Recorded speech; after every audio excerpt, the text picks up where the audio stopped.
안녕하세요. 서로입니다. 서로의 리디포유에 오신 여러분들 환영합니다. 오늘은 12월의 첫째 주 어느 날인데요. 현재 영하 1도입니다. 날씨가 굉장히 많이 춥고 건조해졌습니다. 저도 감기에 걸려서 지금 약간 목 상태가 맹랭한데 구독자님들 항상 건강 조심하시고 따뜻하게 입고 다니시길 바라겠습니다. 바로 오늘 읽어드릴 책 안내하겠습니다. 저번 영상에 이어서 세이노의 가르침 2부 부자로 가는 길목에서 제가 인상 깊었던 일부를 읽겠습니다. 구독과 좋아요 부탁드리면서 서로의 리디포유 바로 시작합니다. 돈을 모을 때는 날파리들을 조심해라. 그 어느 나라에서건 쓰레기장, 해산물 건조장, 축사, 화장실 등 지저분한 곳이면 어디에나 파리들이 득실거린다.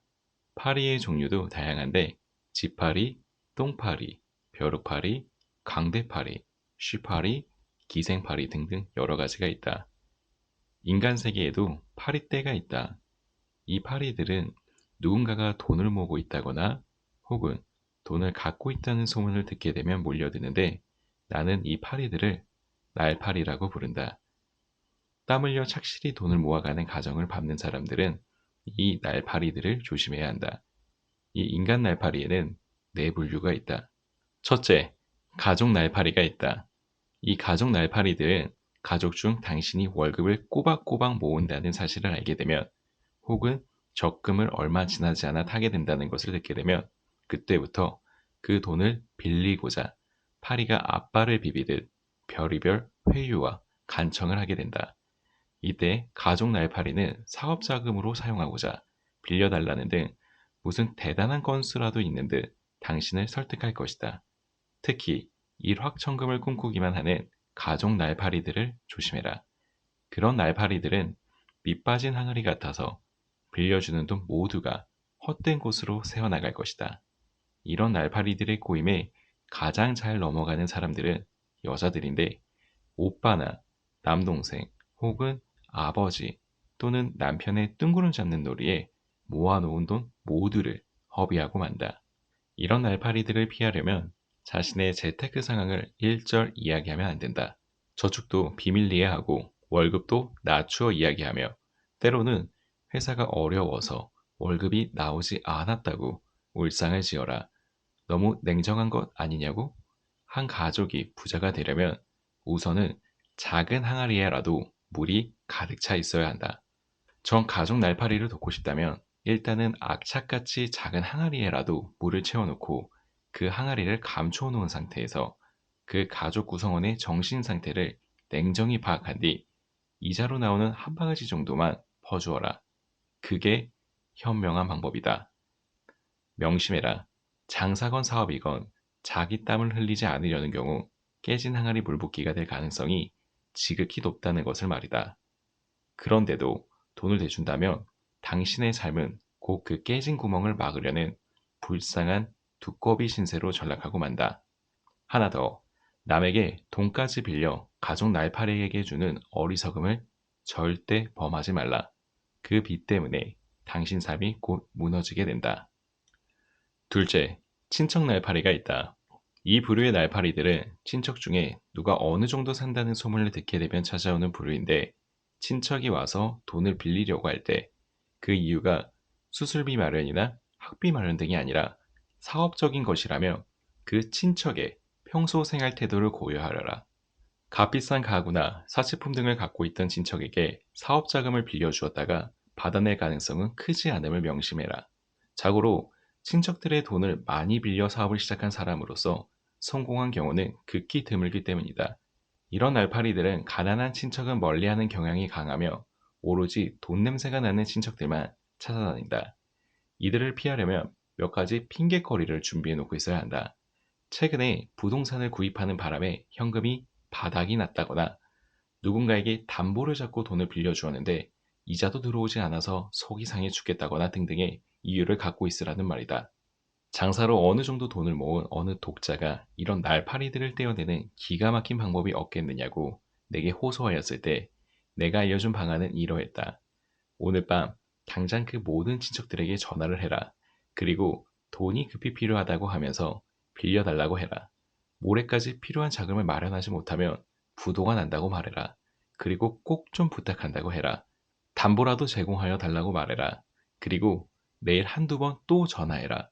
대부분은 여유가 전혀 없다고 할 것이다.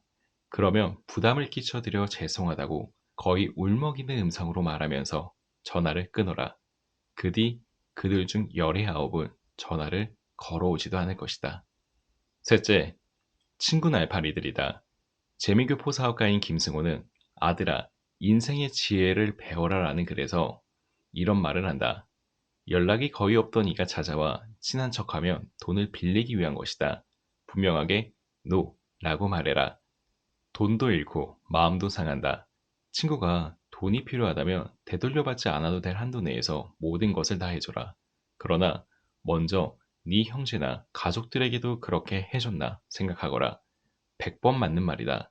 30대 이후의 나이에서 돈을 빌리려는 친구의 부류는 두 가지이다. 첫 번째 부류는 친구니까 그냥 빌려달라는 부류인데 이들을 조심해라. 이런 사람 치고 경제적으로 성공한 경우를 나는 단 한 번도 보지 못했다. 단 한 번도 말이다. 왜냐고? 돈 문제를 정에 의지하여 해결하려는 사람이기 때문이다. 두 번째 부류는 각서나 공증 혹은 담보를 제공하겠다고 자발적으로 말하는 친구인데 이런 친구들이 이 세상에서 성공한다. 상대로부터 신뢰를 받는 구체적 방법을 알기 때문이다. 친구들과의 돈거래가 꽤 많았던 나의 경험 법칙. 법칙 1. 돈 약속을 지키지 않는 사람들은 끼리끼리 가깝게 모인다. 사고방식이 비슷하기 때문이다. 신용불량자들은 신용불량자들끼리 말이 통한다. 그러므로 당신을 돈 문제로 골탕 먹인 친구가 있다면 그 친구와 가깝게 지내던 친구들도 일단은 경계하라. 내 경험상 여기에 예외는 없었다. 법칙 2. 자신의 신용을 생각하는 친구는 갚을 날짜가 하루라도 늦을 것 같으면 미리 전화라도 하지만 그렇지 않은 녀석들은 친구지간인데 이해해 주겠지 라고 자기 편하게 생각한다. 그리고 이들은 100% 돈을 떼어먹거나 골치를 썩인다. 장사를 해도 이런 사람들은 예외 없이 반드시 실패한다. 법칙 3. 나는 이자를 언제나 은행 수준으로 저렴하게 책정하였는데 그것이 고맙다고 먼저 갚는 친구들도 있었지만 이들은 대부분 후에 경제적으로 성공했다. 이자가 싸기 때문에 약속된 차용 기간을 넘기고 더 쓰게 해달라고 징징거리는 친구들도 있었다. 대부분은 성공하지 못했다. 결국 내 돈은 맨 마지막에 가까스로 받게 되거나 떼어먹히게 되는데 당신이 부자가 아니라면 섣불리 싼 이자로 친구에게 돈을 빌려주지는 말아라. 내 경우를 볼 땐 돈과 관련된 약속을 지키는 친구들은 거의 모두 나중에 성공하였지만 약속을 어기는 친구들은 모두가 다 실패하였거나 지금도 어려운 상태이다. 넷째, 사기꾼 날파리들이다. 돈을 대신 맡아서 보관하여 주겠다거나 이자가 많이 나오는 곳을 아는데 돈을 불려주겠다거나 어디에 투자하면 큰 돈을 벌 수 있다거나 자신의 부동산이 꽤 되는데 현금이 좀 급히 필요하다고 말하는 녀석들은 모조리 100% 사기꾼이라고 생각하면 된다. 나는 도대체 그런 사기에 넘어가는 사람들이 한심하다. 당신 돈은 당신이 관리해라. 나도 사기를 당한다. 내가 당하는 사기는 언제나 사정이 정말 불쌍하고 힘들게 보여서 돈을 빌려주었더니 그 다음부터는 연락을 끊고 도망가 버리는 것인데 2002년도에 몇천만 원을 그렇게 날렸다. 이런 경우를 당할 때마다 나는 이런 생각을 한다. 내가 순진하고 착하게 보이나? 설마. 사기꾼 날파리들은 원래부터 나쁜 놈들이니까 그렇다고 치고 가족 날파리, 친척 날파리, 친구 날파리들은 정말 주의하여야 한다. 그 날파리들은 대부분 당신에게 돈을 빌려갈 때는 간이라도 빼줄 것 같이 말하지만 돈을 받고자 할 때가 되면 상황이 바뀔 수 있음을 기억해라. 나의 경험담. 은행이자 수준에서 담보를 받고 돈을 빌려주었던 고교 동창이 약 1년 후 담보를 은행에 넣고 돈을 대출하여 빚을 갚을 테니 담보를 해제하여 달라고 사정사정하게 내키지는 않았지만 담보를 해제하여 주었다. 그러나 막상 은행 돈을 대출받은 뒤로부터는 완전히 배째라는 식이었다. 이 친구가 매일 입버릇처럼 내게 한 말은 자기가 아파트 세 채를 갖고 있다는 것이었으며 나는 은행 금리가 내려가기에 이자를 낮춰주기까지 했다.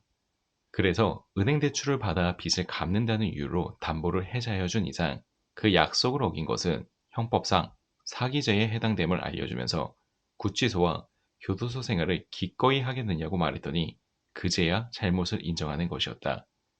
어쨌든 당신은 도우려는 마음으로 가족, 친척, 친구에게 돈을 빌려줄지 모르지만 돈을 받지 못하게 될 때 이상하게도 욕은 당신이 먹는다. 왜냐하면 당신이 그 돈을 받기 위해 재촉을 하기 시작하면 인간적으로 모멸감을 준다느니 한 번 믿은 거 계속 믿어달라느니 가족 간에, 친척 간에, 친구 간에 그것 하나 기다리지 못하느냐, 약속을 못 지켰을 뿐이지 거짓말을 한 것은 아니지 않느냐 등의 말들이 어쩜 그렇게 사전에 입을 맞춘 듯 신기할 정도로 똑같은 레퍼토리로 나오게 된다는 것을 뼛속 깊이 명심해라. 그들은 모든 상황을 자기 입장에서 설명하고 이해하며 내가 갚지 않으려고 하는 것은 아니지 않은가? 나로서는 최선을 다하지만 사정이 안 되는 것을 어쩌란 말이냐? 고리대금업자처럼 굴지 좀 말라는 논리로 스스로를 변호하는 공통적 본성이 있다는 것을 명심해라. 당신이 이자를 받지 않아도 사정은 마찬가지이며 그들 중 열의 아홉은 자기들 돈 쓰고 다닐 것은 다 쓰고 다닌다는 것도 알아두어라. 쉬라. 고교 시절 같이 낚시도 다니고 절친했던 새끼 한 명은 십몇 년 전 나에게서 몇백만 원을 10일 만에 갚겠다고 빌려갔었지만 10일 만에 종족을 감추었고 2003년에 우연히 그 새끼의 전화번호를 알아 전화했더니 하는 말이 무엇이었는지 아는가? 내가 네 은혜를 입었음을 고맙게 여겨왔다. 자기가 도망갔으면서도 은혜를 입었음을 고맙게 여긴다는 이 개새끼는 내게 십몇 년 동안 전화 한 통 한 적이 없고 내가 전화를 건 이 이후에도 계속 열 새끼짓만 하고 있지만 자가용은 계속 끌고 다니고 술도 계속 처먹고 양복은 백화점에서 구입한다는 것을 나는 다른 친구들에게서 들어서 한다. 명심해라. 이 세상에는 그런 잡놈, 잡년들이 무지 많다는 것을. 나의 경험으로 볼 때 그들은 일을 하여도 자기 입장만 생각하는 논리로 접근하기 마련이며 자장면을 팔아도 내가 파는 자장면이 맛이 없는 이유는 오늘 몸이 상당히 피곤할 뿐 아니라 납품받은 밀가루가 질이 좀 떨어져서 그러므로 이해해달라는 식으로 세상을 설득시키려고 한다. 기억해라. 작가 이회수는 황금 비늘에서 날파리는 날파리이기 때문에 아름답다고 했지만 인간 날파리들은 아름다운 혈연의 정이니 아름다운 우정이니 그럴듯한 것을 내세우면서도 정작 당신에게는 고통만 줄 것이다. 당신 주변에 그런 사람이 단 하나라도 있다면 일찌감치 면도칼로 도려내라. 한 번은 이런 일이 있었다. 내가 경영한 회사에서 사내 결혼을 한 30대 초 부부가 있었는데 남자는 1남 3녀 중 둘째로서 외아들이고 여자는 3녀 중 장녀였다. 남자 측 집안은 아버지가 안 계셨고 경제적으로 넉넉한 편이 결코 아니었다. 출가한 누나는 경제적으로 안정되어 있었고 자기 수입도 있었으나 친정을 돕지는 않았다. 여동생 부부는 둘 다 안정된 수입이 있는 장인이었고 친정에 들어와 살고 있었지만 생활비를 내놓지는 않았다. 막내 여동생은 무직이었다. 이런 가족 상황에서 그의 수입은 모두 어머니와 가족 뒷바라지를 하는데 사용되었다. 한편 나와 10년 가까이 일했던 여자 측의 수입은 모두 친정부모의 강신적인 종교활동과 두 동생들의 뒷바라지에 사용되었다. 이 부부는 맞벌이였기에 수입이 웬만큼은 되는데도 돈은 모이지 못했고 경제적으로 힘들어했다. 나는 몇 년간 그 모습을 안타깝게 지켜보다가 외환위기가 오자마자 그 부부의 부모에게 전화를 하였다. 사장인데 외환위기 때문에 도저히 월급을 제대로 줄 상황이 못 된다. 50%도 지급하지 못할 것 같으므로 이 못난 사장을 용서해달라. 그러고는 그 부부를 불러 이렇게 말했다. 너희 두 사람 모두 깨진 항아리에 물을 부어왔다. 방금 전에 나는 너희들 집에 전화를 해서 회사가 무진장 어려워서 월급을 절반도 제대로 못 줄 것 같으니 용서해달라고 했다. 하지만 그 누구의 봉급도 깎이지 않을 것이다. 내가 전화한 목적은 너희들이 집에 돈을 내놓지 않아도 되는 명분을 주기 위함이었다. 이제 집안에 무슨 일이 있건 간에 모르는 척하고 몰래 돈을 모아라. 지금이 기회이다. 너희부터 먼저 돈을 모아 기반을 잡아야 한다. 내 말을 믿어라. 깨진 항아리는 그대로 내버려 두어라. 절대 굶어 죽지 않을 테니까 말이다. 그들은 내 조언을 받아들였다. 그 뒤 2에서 3년 후 부부는 모아놓은 종잣돈으로 독자적으로 사업을 시작하였고 2003년 현재 돈도 꽤 벌었다. 그리고 지금은 가족들을 별 부담 없이 도와줄 수 있는 상황이 되었다. 다시 한번 말한다. 깨진 항아리에 물 붓기는 절대 하지 말라. 그 구멍을 몸으로 막아야 하는 두꺼비가 되기 싫다면 말이다. 위에 글을 썼을 때만 하더라도 사기꾼 알파리들은 원래 나쁜 놈들이니까 그렇다 치고 라고 하면서 매듭지었으나 사기를 당한 뒤 내게 메일을 보내는 독자들이 상당히 많기 때문에 다시 한번 강조한다. 사기꾼 알파리들의 대부분은 겉보기에는 부자로 보이는 사람들, 돈은 아주 잘, 굿이 아니라 랏이다. 쓰는 것으로 보이는 사람들, 각종 금융회사 사람들, 회사의 경리, 회계, 재무 담당자들, 이렇게 투자하면 돈을 번다고 외치는 투자 관련 강사 내지는 당신을 부자 만들어 주겠노라고 하는 사람들이다. 면허가 필요한 전문직 종사자들, 교수를 포함한 교육계 출신들, 군인 출신 등은 그런 사람들의 꼬임에 넘어가지 말아야 하며 금융회사 출신들도 의외로 사기를 많이 당하는데 주식 및 부동산 투자 사기에 약하다. 부자가 되는 방법을 가르쳐 주겠다고 하면서 강의를 명목으로 돈을 받는 사람들은 기본적으로 당신이 내는 돈으로 스스로 부자가 되고 싶어 하는 사람들이다. 이런 연놈들이 SNS 붐을 타고 참 많이 생겼다. 예전에 버스터미널이나 기차역 주변에서 자주 눈에 띄었던 남수꾼들의 인터넷 버전인데 어느 시대이건 간에 기가 얇아 쉽게 속아 넘어가는 자들은 있기 마련이다. 내가 아는 검사장 출신의 변호사는 개업 후 몇 년 안 되는 기간에 50억 원 넘게 돈을 벌었으나 사기꾼에게 한번 다 날리고 고향에 있는 사람들을 보러 다니다기에 넌 짓이 왜 그러냐고 물었더니 죽으려고 하는데 내 묘자리 보러 다닌다고 하더라. 그게 2000년대 초의 일이었다. 검사장 출신도 치밀한 사기꾼에게 넘어가면 회수가 불가능하다는 것을 잊지 말고 쉽고 빠르게 돈을 튀길 수 있는 비법은 없다고 생각하여라. 젊을수록 돈을 아껴라. 수입에 비해 가장 많은 지출을 하고 싶은 시절이 있다면 그것은 젊은 시절일 것이다. 나 역시 그랬다. 놀러 가고 싶은 곳도 많고 친구들과 어울리며 돈 쓸 곳이 하나둘이 아니고 멋진 이성 친구를 사귀고도 싶고 갖고 싶은 것들도 적지 않은 때가 20대와 30대이다. 결혼을 할 때도 기억에 남는 화려한 결혼식을 올리고 싶고 가구도 좋은 것으로 장만하고 싶고 뭐 그럴 것이다. 온갖 잡지들과 TV 광고 속에서 화려한 모습으로 등장하는 젊은 모델들처럼 살고 싶기도 하고 주변에 있는 부잣집 친구들에게 시샘과 부러움이 솟아나기도 하는 시절이 그 시절 아니겠는가. 그러나 명심해라.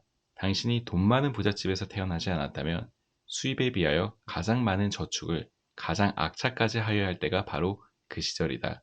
20대와 30대 시절에 자신의 라이프 스타일을 수호하기 위하여서건 취미를 위하여서건 그 어떤 명분으로 사용하는 돈이건 간에 그 돈이 모여 적절하게 투자될 경우 10년 후에는 그 수익금만으로도 같은 행위를 할 수 있다. 20대와 30대에 모은 1억 원이 40대에 가서는 10억 원이 되어 그 수익금이 1억이 될 수도 있다는 말이다. 하지만 20대와 30대에 소비한 1억 원은 40대에 가서 그저 사진첩 몇 권 정도와 추억으로 남을 것이다. 게다가 30대에 1억 원을 모으는 데 들어가는 노력은 40대에 1억 원을 모으는 데 들어가게 될 어려움의 절반도 되지 않는다. 나이가 들면 들수록 돈 쓸 곳이 늘어나기 때문이다. 하지만 수많은 젊은이들은 지출을 줄이는 대신 쉽게 떼돈을 벌어 자신의 욕구를 더더욱 충족시킬 수 있을 것으로 여기면서 주식이나 다단계의 미혹에 빠져든다. 내가 독자들에게 받는 메일들 중 정말 대책이 안 서는 경우가 바로 그렇게 해서 빚을 많이 지게 된 사람들이다. 솔직히 말해 나는 그런 사람들은 고통을 받아도 싸다고 믿는다. 누군가의 수술비 때문에 빚을 지게 된 것이 아니라면 말이다. 그 빚이 가족의 잘못으로 인한 경우는 어느 정도만 안타깝게 여기며 친구나 타인의 잘못으로 인하여 빚이 생긴 경우는 조금만 안타깝게 여긴다. 본인의 잘못도 있다고 생각되기 때문이다. 어쨌든 빚이 있는 경우 재테크 투자에 대한 공부는 언제나 무모함을 저지르게 되기 때문에 내가 그런 사람들에게 주는 조언은 오직 한 가지. 재테크에 대한 공부는 깡그리 잊어버리고 거지처럼 살면서 빚부터 갚으라는 것뿐이다. 물론 여기서 갈등이 생겨나게 된다. 찬란한 젊은 날들의 그 아까운 청춘을 돈을 모으는 데만 집중하며 살다가 즐길 수 있는 시간 다 지나간 뒤 죽기 직전에 부자가 되면 무엇 하겠는가? 아무리 돈이 많아도 늙으면 그 무슨 소용이 있겠는가? 돈 때문에 바둥거리며 젊은 시절 다 보내고 병이라도 걸리며 누가 그 시절을 보상하여 준다는 말인가? 맞는 말이다. 하지만 찬란한 젊음이라는 것은 제 딴에는 찬란하게 보내면 보낼수록 중년 이후에는 처진 어깨를 감수하여야 할 것이다. 젊었을 때 신나게 노는데 돈을 다 써버리고 늙어서 돈도 없이 비참하게 되는 경우는 왜 생각하지 못한다는 말인가? 조화와 균형이 필요하다고? 그렇게 조화와 균형을 부르짖으며 젊음을 보냈던 부자가 단 한 명이라도 있다면 내게 데리고 와봐라. 젊음을 즐기면서도 부자가 되려는 것은 서로 다른 방향으로 뛰어가는 두 마리 토끼를 한 번에 다 잡으려는 헛된 꿈에 지나지 않는다. 게다가 여기서 당신이 놓치기 싫어하는 그 청춘이라는 토끼에 대해 한번 분석해 볼 필요가 있지 않을까? 그 잘난 청춘 시절에 돈과 시간을 바치며 하고 있는 것들이 도대체 무엇인지 한번 지금 당장 적어 보아라. 이웃을 위한 봉사라도 한다며 내가 말을 안 한다. 기껏해야 휴대폰으로 게임을 하고 인터넷에서 채팅이나 하는 것이 젊음을 불사르는 고귀한 행위란 말인가? 밤거리에서 술에 취해 비틀비틀 걸어 다니는 것이 젊음의 표출인가? MT나 연수라는 명목으로 집단으로 몰려가서 고스톱치고 술 먹고 토하고 여자친구 잡아뜨릴 생각을 하는 게 청춘이라고? 친구 생일에 다 같이 술에 취하는 것이 젊은 우정의 표출이라고? 얼마 되지도 않는 돈마저 유명 브랜드 상품에 쓰는 바람에 카드빚에 시달리면서도 있는 놈들이 세상을 지배하고 있기 때문에 미래가 안 보인다고? 지랄들 하고 자빠졌네. 성공한 사람들이, 깨끗하게 부자가 된 사람들이 너희처럼 청춘을 보냈다고 생각하면 큰 오산이다. 멍청한 놈년들. 부자로 살고 싶다며 젊은 시절에 철저하게 돈을 움켜쥐어라. 부모가 부자가 아니라면 결혼식도 간소하게 하고 모든 허례 허식을 물리쳐라.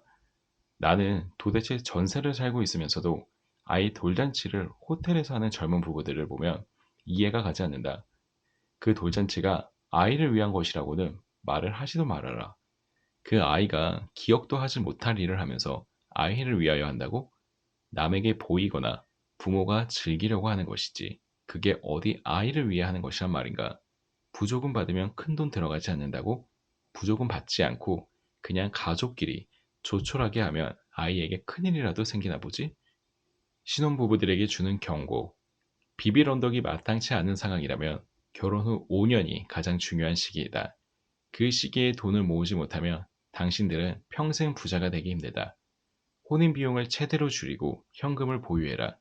가구도 가장 싼 곳으로 장만하고 그 어떤 것이건 간에 중고 물품도 고려하려 보라. 호사스러운 혼수품도 5년 후면 고물이 된다는 것을 명심해라. 결혼 예물? 부잣집 친구들을 절대 따라하지 말라. 일생 한 번밖에 없는 결혼식인데 돈 좀 써야 하지 않느냐고? 글쎄다. 그렇게 시작한 부부들 3에서 4쌍 중 한 쌍은 이혼하며 대다수는 평생 돈 걱정하면서 살게 된다는 것을 기억하여라. 총각 시절 내가 갖고 있던 것들은 대부분 중고였다. 결혼 전 내가 아내에게 사준 첫 커피는 특급 호텔 커피였으나 첫 음식은 청계천 벼룩시장에서 다 찌그러진 양은 냄비에 끓여주는 1,000원짜리 동태찌개였고 첫 선물은 그 시장에서 팔던 1,000원짜리 목도리였다. 결혼 전 나는 빚도 많았었기에 아내에게 와인 한 잔 사준 적도 없다. 당신이 처녀라면 그런 나를 좋아할 수 있었을까? 그럼에도 불구하고 아내는 내게 결혼하자고 프로포즈를 했다. 그 당시 내 처지는 빚이 많았기에 당시 동부 이촌동 25평 맨션 아파트 한 채 값이었다. 여자에게 먼저 프로포즈를 할 처지가 아니었다. 결혼 후 나의 월 수입은 결코 적지 않았으나 내가 진 빚부터 갚아야 했기에 우리는 전혀 돈을 쓰지 못했다. 결혼 후 2에서 3년이 지나자 나는 빚도 갚을 수 있었고 어느 상호신용 금고에서 경매로 넘기기 직전의 아파트를 싸게 구입하였다. 하던 사업도 그럭저럭 되어가면서 다시 1년 후 자가용과 기사도 마련하였고 돈이 모이기 시작했다. 하지만 20억이 현금으로 모일 때까지 그 누구에게도, 심지어 아내에게도 내게 돈이 얼마나 있는지 말도 하지 않았고 티도 별로 내지 않았다. 돈이 있다고 소문이 나며 언제나 날파리들이 몰려든다. 자가용가 기사를 둔 것은 돈 있는 티를 낸 것이 아니냐고? 아니다. 길거리에 허비하는 시간을 절약하려고 그랬다는 것이 더 정확하다. 젊은 시절에 돈에 대하여 어떤 태도를 취할 것인가 하는 문제는 개개인의 선택일 뿐이다. 다만 내가 지적하고 싶은 것은 당신이 특별한 재능도 없는 보통 사람이라면 당신 호주머니에 돈이 쌓이는 법칙은 단 하나라는 사실이다. 먼저 몸값을 올려나가면서 최대한 절약하고 최대한 먼저 모아라. 그러면 먼저 쌓일 것이다. 그 쌓인 돈이 부자가 될 종잣돈이 된다. 젊었을 때 놀 것 다 찾아다니고 즐길 것 다 찾아다니며 카드를 긁고 쉴 것 다 찾아먹는 사람들이여. 당신들과는 전혀 다른 방식으로 삶을 살았던 덕분에 부자가 된 사람들이 당신과 별다를 바 없이 젊음을 보냈던 사람들은 절대 아니라는 것을 기억해라. 명심해라. 당신이 생활 태도를 바꾸지 않는다면 언젠가는 다음 시 구절이 당신의 마음을 송곳처럼 찌르게 될 것이다. 뭘 했니? 여기 이렇게 있는 너는, 울고만 있는 너는, 말해봐. 뭘 했니? 여기 이렇게 있는 너는 네 젊음을 가지고 뭘 했니? 어릴 때부터 가난, 술, 여자, 동성애, 질병, 교도소 등의 단어로 얼룩진 지저분한 삶을 살다가 동거하던 창녀 앞에서 죽었던 프랑스의 시인 폴 베르린, 곽광수 교수님이 번역한 그의 시 하늘은 지붕 위로 중 일부를 인용했다. 원래 이 시는 그의 시집 예지에 수록된 것으로 국내외에는 시의 첫 구절이 제목으로 알려졌다.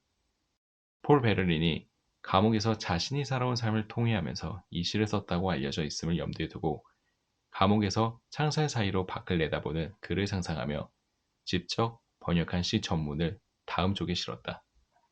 하늘은 지붕 위로 폴 베를린. 하늘은 저기 지붕 위에서 너무도 푸르고 참으로 조용하구나. 종려나무는 지붕 위에서 잎사귀 일렁이고 종은 우리가 보는 하늘 속에서 부드럽게 울리고 새는 우리가 보는 나무 속에서 애처롭게 울고 이런 하나님 맙소사 삶은 바로 저기에 단순하고 평온하게 있는 거구나. 이 평화로운 웅성거림은 저기 마을에서 들려오는 것. 너는 뭘 했니? 오, 너 말이야. 바로 여기서. 계속 울고만 있는. 말해봐. 너는 뭘 했니? 너. 바로 여기 있는. 네 젊음을 갖고 뭘 했니? 변화가 없는 삶은 불행하다. 부자들에게는 불행하고 가난하였던 과거가 나의 경우도 그렇듯이 종종 훈장처럼 따라다닌다. 그리고 그들은 성공담은 불행한 상황을 자기 힘으로 역전시켜 행복한 상황으로 만든 사례로 종종 인용되곤 한다. 바로 여기서 문제가 발생한다. 가난하여 끼니조차 마련하기 힘들었는데 노력하여 부자가 되었다는 이야기가 곧 그들의 삶이 불행에서 행복으로 바뀌었음을 보장하지는 않기 때문이다.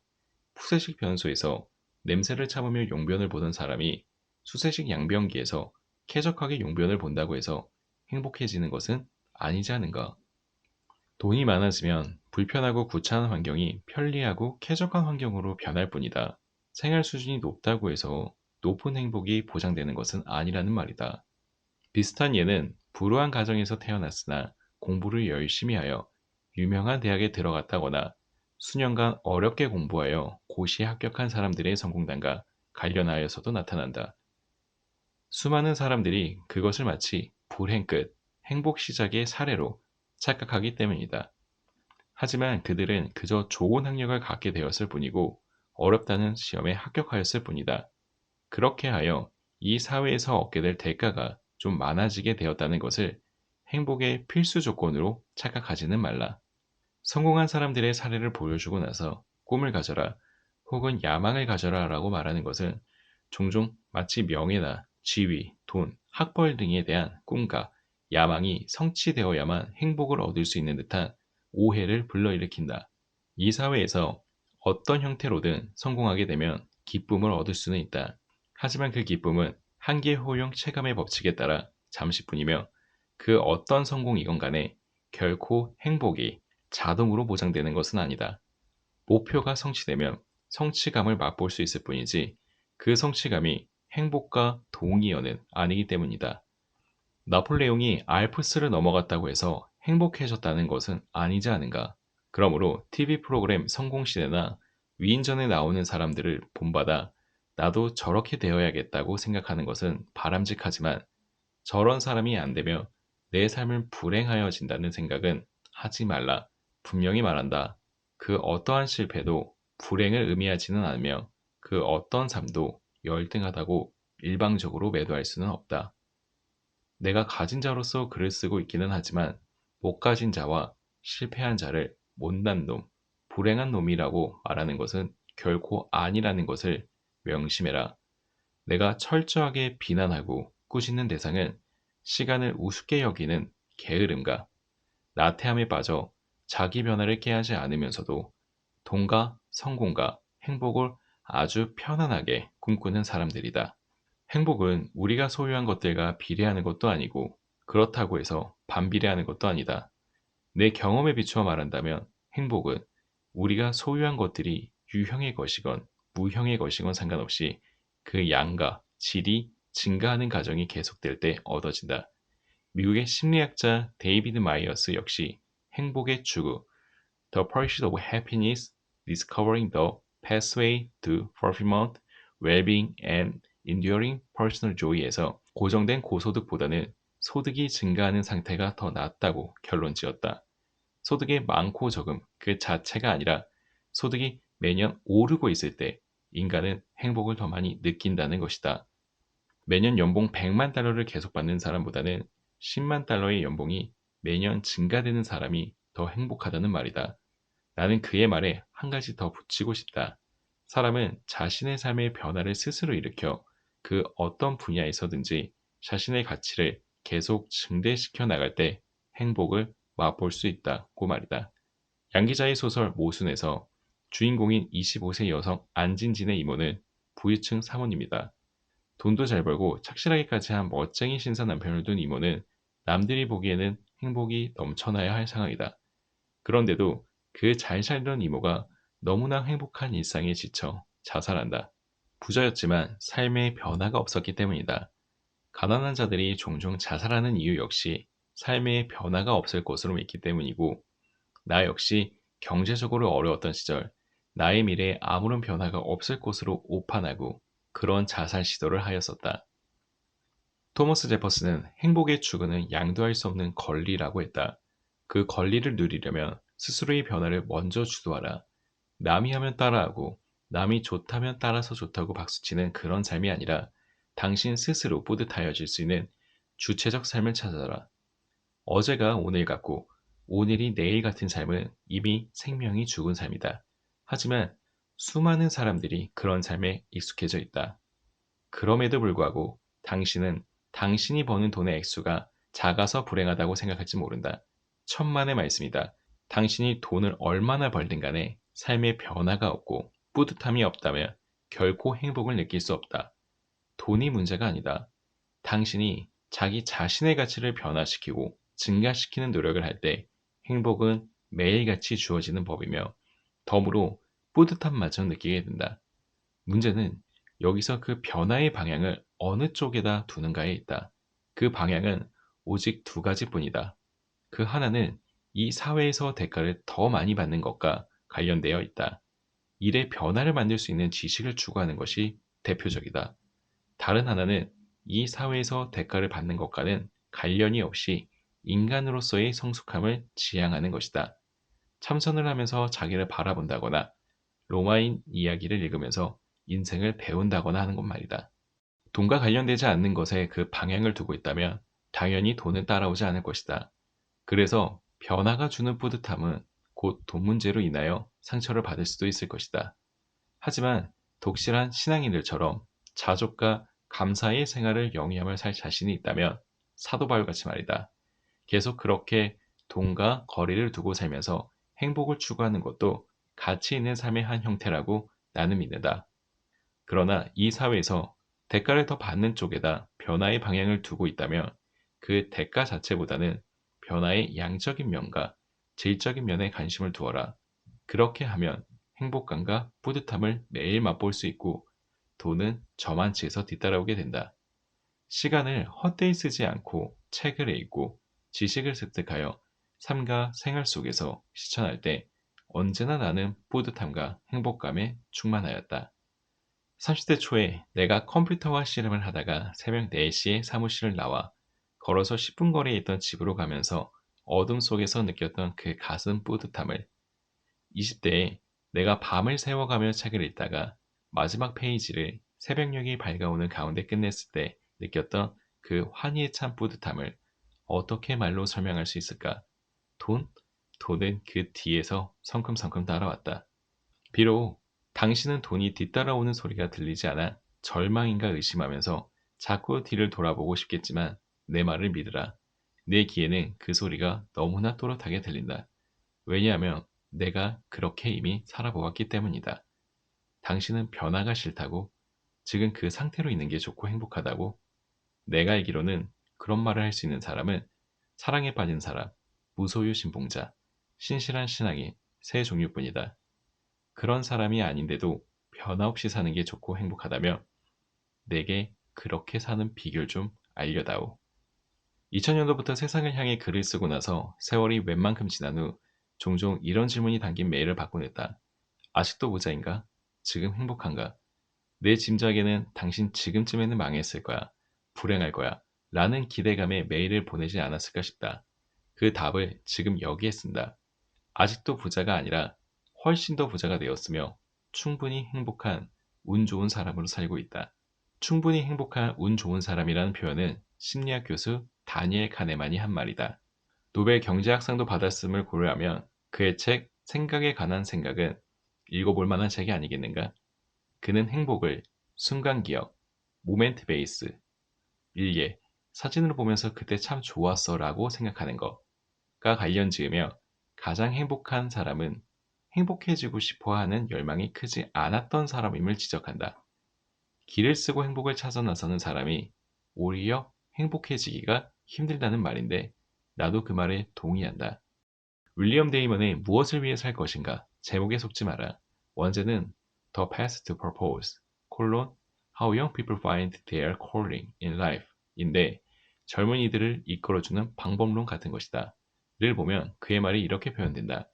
가장 행복한 사람은 행복하기 위해 노력하는 경우가 드물다. 맞다. 진정한 행복은 사람들로 하여금 몰입하게 만들고 도전하게 만들고 빠져들게 만드는 흥미로운 것들과 관련이 있다. 맞다. 나 역시 여전히 어딘가에 몰입하고 도전하며 빠져드는 것을 아주 좋아하는데 그것이 무슨 커다란 사업 프로젝트를 의미하는 것은 전혀 아니다. 아내가 사온 너무나도 특색 없는 유니클로 셔츠를 내가 좋아하는 색상으로 직접 염색하는 것에서도 우연히 발견한 책에서 무릎을 탁 치게 하는 글을 발견하는 것에서도 루도비코 에이나우디의 피아노 연주를 듣는 것에서도 나는 충분히 몰입하고 빠져든다. 행복은 우연히 찾아오는 것이 아니며 외부 요인에 의하여 좌우되는 것도 아니고 순간순간 충분히 몰입할 때 찾아온다. 칙센트 미아이가 몰입에서 강조하는 내용이다. 야망을 갖지 마라. 젊은이여, 야망을 가져라. Boys, be ambitious. 누구나 어릴 때부터 이 말을 들었을 것이다. 꿈을 가져라 라는 말도 많이 들었을 것이다. 꿈이 있었기에 성공하였다는 수많은 위인들의 이야기도 귀가 따갑게 들었을 것이다. 인권운동가 마틴 루터킹 목사의 유명한 연설 역시 바로 그렇게 나에게 꿈이 있었습니다. 라는 말로 시작하지 않는가. 경영 컨설턴트 제임스 챔피와 하버드대 니틴 노리아 교수 역시 이루지 못할 야망은 없다.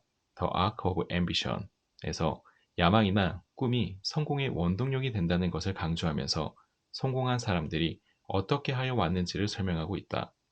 실제로 사람들은 라이트 형제나 넬슨 만델라, 윌마트의 샘 월튼, 스마트벅스의 하워드 슐츠, 자동차 제조의 헨리 포드, 철강화 앤드류 카네기, CNN의 테드 터너 등등의 인물들이 야망을 일찍부터 품었고 기회를 놓치지 않고 행동하였기에 성공하였다는 이야기들에서 감동을 받고 나름대로 꿈과 야망을 품는다. 꿈 깨라. 꿈을 갖고 야망만 품으면 모든 것이 다 이루어지는가? 꿈과 야망이 없는 사람이 이 세상에 과연 얼마나 되겠는가? 누구나 성공의 꿈을 품고 살아가는데 왜 성공한 사람은 극소수라는 말인가? 그 이유는 대부분의 사람들이 꿈은 야무지고 원대하게 품지만 그 꿈을 실현시키는 아주 작은 단계들을 하찮게 여기고 무시하기 때문이다. 마치 서울에서 부산까지 가고자 하는 사람이 망원경으로 부산만 바라보면서 집 밖으로 나서는 첫걸음들은 무의미하게 여기고 움직이지 않는 것과 같다. 예를 들어 당신에게 부자가 되고 싶은 꿈이 있다고 치자 수많은 젊은이들이 나는 10년 안에 10억 원을 모으겠다는 식의 꿈을 내게 피력한다. 어떤 젊은이들은 한심하게도 100억 원이라고 말한다. 하지만 그런 꿈은 누구나 다 갖고 있는 소망에 지나지 않으며 너무 막연하고 원대하다. 당신은 어서 빨리 단번에 부자가 되고 싶은데 지금의 자기 자신의 현실과 비교하면 너무나도 거리가 멀고 그 꿈을 이룰 구체적인 방법도 없다. 그 결과 공상만 많아진다. 아, 나한테 돈이 몇 억 있다면, 나한테 이러이러한 능력이 있다면 무엇을 해볼 텐데, 복권에 당첨되면 이런 걸 해볼 텐데, 부자가 되고 싶다는 야망이 사로잡히면 일확천금만 꿈꾸게 된다. 절약을 하면 부자가 될 수 있다는 것을 머릿속으로는 알고 있지만 당신은 현재 수입으로는 절약한다 하여도 백만장자가 되기에는 어린 반푼어치도 안 된다고 생각한다. 그래서 그 돈은 부자가 되는데 하등 도움이 안 될 것으로 여기고 미련 없이 다 소비하고 만다. 아니, 어쩌면 그 이상의 돈을 빚내서 쓰게 되고 모든 것을 신용카드에 의존하면서 빚을 메꿔나가는 그러한 카드 인생을 살아가게 될 수도 있다. 결국 일확천금의 꿈이 당신을 오히려 도태시킨다. 그러므로 부자가 되고 싶다고 막연한 꿈이나 야망은 버려라. 10년 후의 목표, 5년 후의 목표도 세우지 말라. 그 기간 동안 당신은 그만 지쳐버리고 만다. 그저 1년 정도 앞에 목표만을 세우되 1,000만 원을 모으는 것 같은 소박하지만 구체적으로 실행 가능한 목표를 세워라. 그러한 목표가 정하여지면 당신은 이제 당신의 수입에서 얼마를 떼어내 얼마 동안이나 저축해야 하는지 구체적인 계산을 할 수 있게 될 것이다. 행동 지침이 당신 자신에 의하여 구체적으로 세워지게 된다는 말이다. 이제 남은 일은 그 행동 지침에 따라 실제로 행동하는 것이다.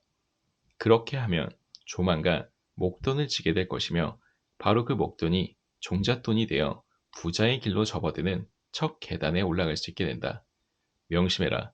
부자가 되는 게임의 첫 번째 승자는 누가 더 먼저 자기 몸값을 올리고 종잣돈을 손에 쥐는가에 달려있다.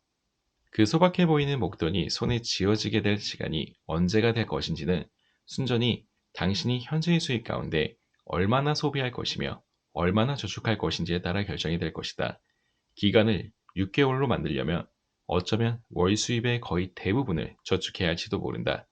하지만 기간을 단축하려면 그 길밖에는 없으므로 그렇게 해라. 일단 6개월이건 1년이건 1년 미만에 가까운 미래에 이룰 수 있는 구체적인 목표가 생기면 절대 뒤를 돌아보지 말라. 통장에 모인 돈을 뒤적거리며 안달하지도 말라. 그 모아진 돈을 부자가 되려는 꿈과 비교하고 계산하며 아직도 멀었구나 하는 미래 투시 따위도 절대 하지 마라. 몇 개월치가 모였는지도 잊어버리고 그저 다음 달에 저축하여야 할 돈만 생각하여라. 이것은 다른 분야에서도 마찬가지다. 예를 들어 영어를 잘 못하는 사람들을 보면 100이면 100 모두 참고서의 앞부분만 새까맣다. 왜 그런가 하면 처음에 나온 부분을 지나 다음 부분에 가서는 다시 처음 부분을 들춰보기 때문이다. 내가 어제 그저께 공부한 내용을 제대로 기억하고 있는 건가 하는 불안감에 지나간 부분들을 들춰보는 것이다. 인간의 기억력에는 한계가 있으므로 당연히 상당 부분은 기억이 나지 않을 것이므로 오늘의 진도를 나가지 못하고 지난주 것을 복습하게 된다. 이러니 앞부분만 자꾸 반복하게 되어 앞부분의 페이지들만 새카맣다. 뒤를 돌아보지 말라. 소돔과 고모라를 빠져나오다가 뒤를 돌아본 롯의 아내처럼 소금 덩어리로 변하고 만다. 계속 전진만 하라. 앞을 바라보되 절대 저 높은 계단 꼭대기 위에 찬란한 태양빛을 성급히 찾지 말라. 오르페우스처럼 에우리디케를 또 한 번 잃어버리게 될 뿐이다.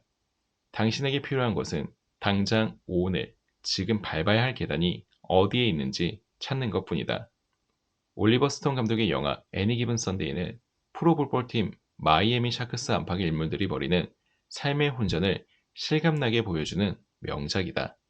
영화 속에서 토니 다마토는 노장 코치다. 그의 팀은 3연패 굴욕에서 벗어나기 위해 안간 힘을 쓰지만 내부적으로는 팀은 분열되어 있다. 그들 앞에서 토니는 짧지만 감동적인 스피치를 한다. 인생이나 풋볼이나 1인치씩 앞으로 가는 것일 뿐이다. 그 1인치에 얼마나 최선을 다하느냐에 따라 거기서 승리와 패배가 갈라진다.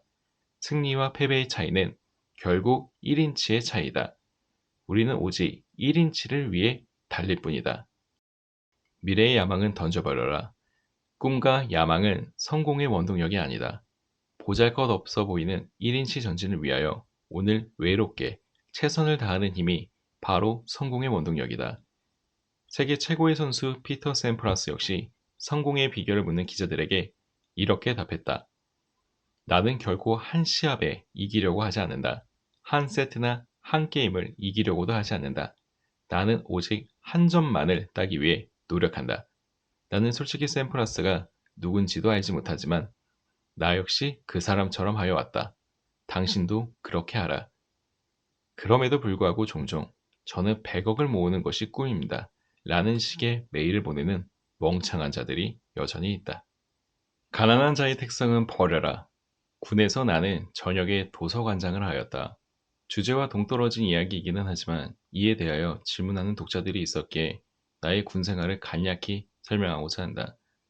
가난했던 나는 고교 졸업 후 이민을 염두에 두고 자동차 정비학원을 잠시 다닌 뒤 공군의 기술병으로 지원 입대하였다. 하지만 정작 내가 자대에서 받았던 보직은 정비와는 전혀 무관한 부동산 관리 업무였는데 고교 시절에 광고 대행업을 했던 경력이 고려되어 주어진 업무였다. 도서관장이라는 보직이 정식으로 있었던 것은 아니었다. 당시는 새마을운동 바람이 세게 불었던 시기였고 군대 내에서도 그 운동이 강제적으로 펼쳐지던 때였다. 부동산 관리라고 하는 업무의 부패적 특성상 부대장과 가까이 지냈던 나는 군 새마을운동의 일환으로 부대 도서관을 만들고 휴가 장병들은 무조건 책 2권을 가져오도록 하고 계급별로 월급에서 얼마씩 떼어내 매월 도서를 구입하자고 제안을 하였다. 명분은 군 생활 중 사기를 진작시키고 인간 형성에 도움을 주며 전역 후 사회 발전에 이바지할 수 있도록 하자는 것이었지만 내 속셈은 구타와 집합이 심심치 않았던 지긋지긋한 내무반에서 도망쳐 나오고 책이나 많이 읽고자 하는 것이었다. 원래 명분이란 이처럼 개인의 욕심을 그럴듯하게 포장해주는 습성이 있으므로 언제나 명분에 속지 말고 그 속내가 무엇인지를 파악하여야 한다. 부대장이 볼 때 나의 제안은 자신의 새마을운동 실천 실적으로 올라갈 수 있는 것이기도 하였다. 결국 나는 내가 바라던 대로 저녁에는 도서관 관장이 되었고 도서관 당직이라는 핑계로 정오에도 불참한 채 도서관 내 야전 침대에서 혼자 밤늦도록 책을 읽었다. 주로 읽은 것들은 현대소설과 실용서적들이었고 무협지 등은 거의 읽지 않았다. 제대 후에는 그 당시 가장 컸던 종로서적센터와 도서관에서 책을 보았다. 어쩌다 남산도서관에 가면 그때 생각이 나서 마음이 찡하여진다. 도시락 찬밥을 말아먹을 수 있는 우동 국물이 10원이었던 것으로 기억되는데 그거 하나 제대로 사먹을 수 없었던 때가 그리워지는 것은 웬일일까.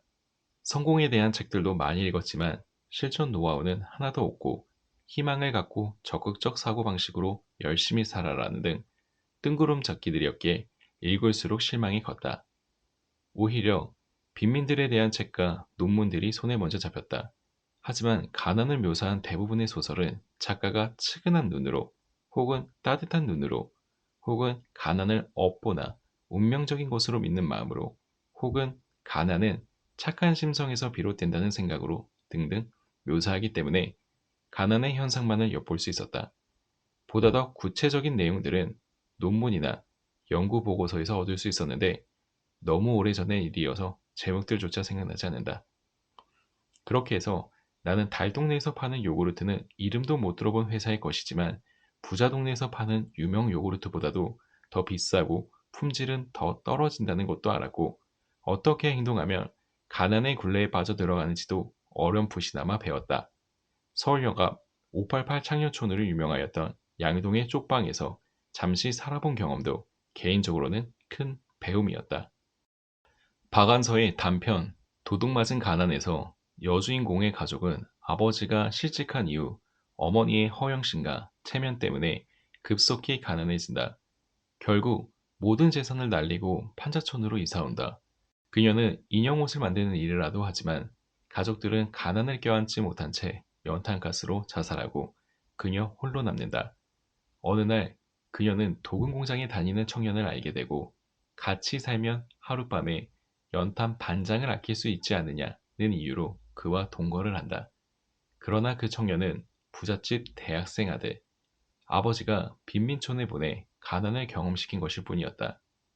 그 사실을 알게 된 주인공은 이제는 부자들이 가난마저도 훔쳐간다고 울부짖는다.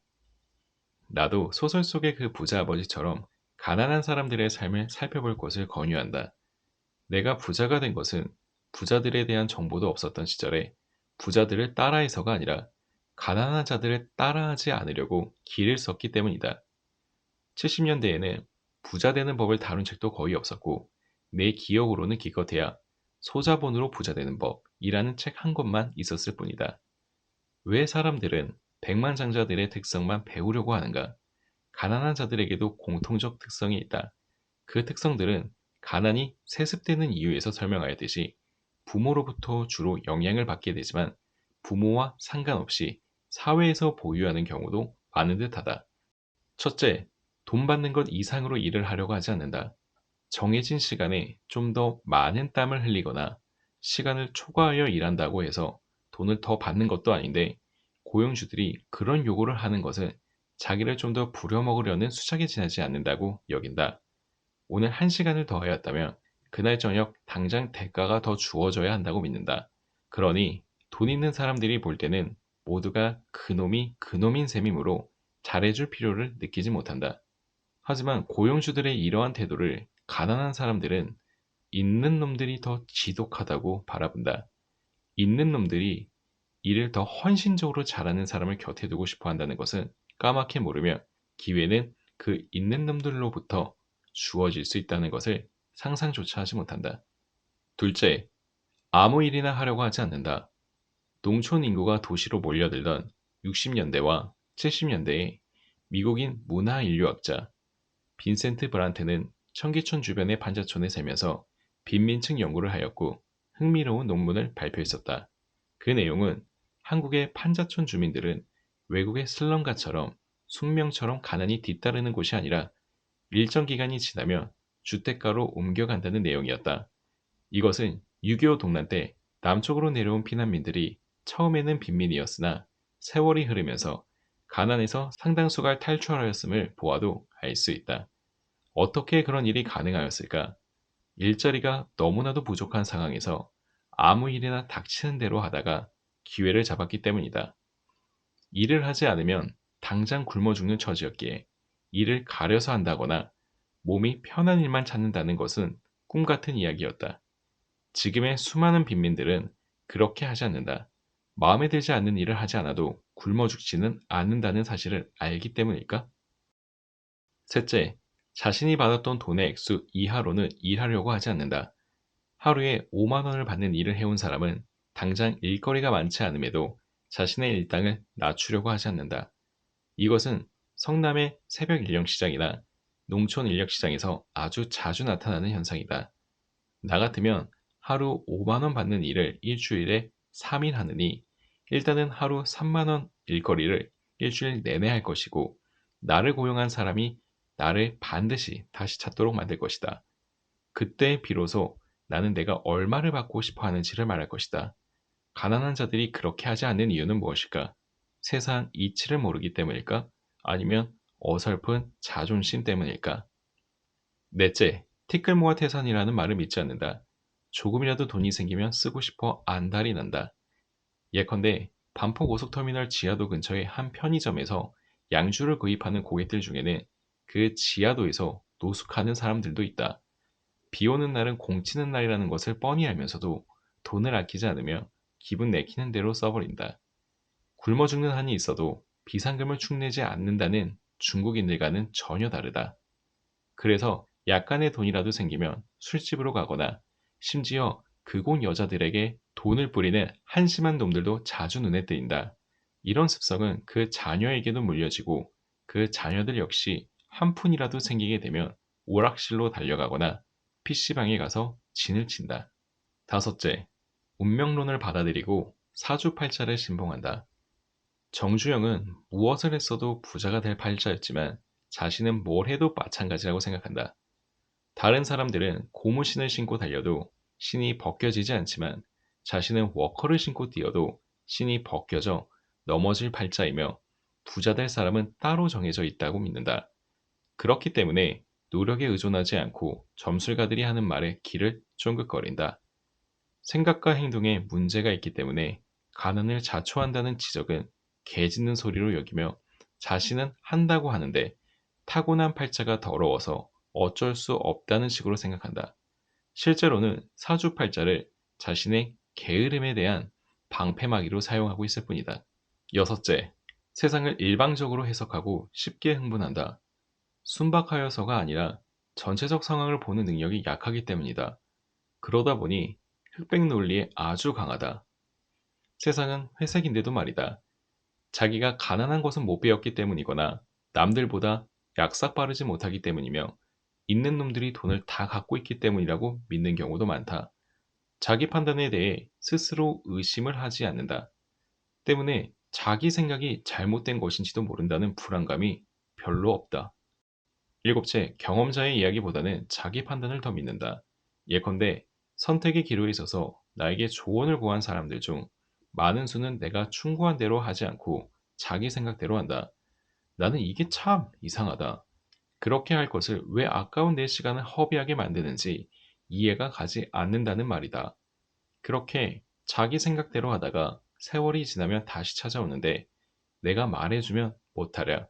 또다시 자기 생각대로 할 것이 뻔한데 그들은 우주에는 총 3,201억 5,983만 7,647개의 별이 있다고 내가 말하면 믿지만 내가 경험적으로 알게 된 주의 사항들을 말하면 믿지 않는다.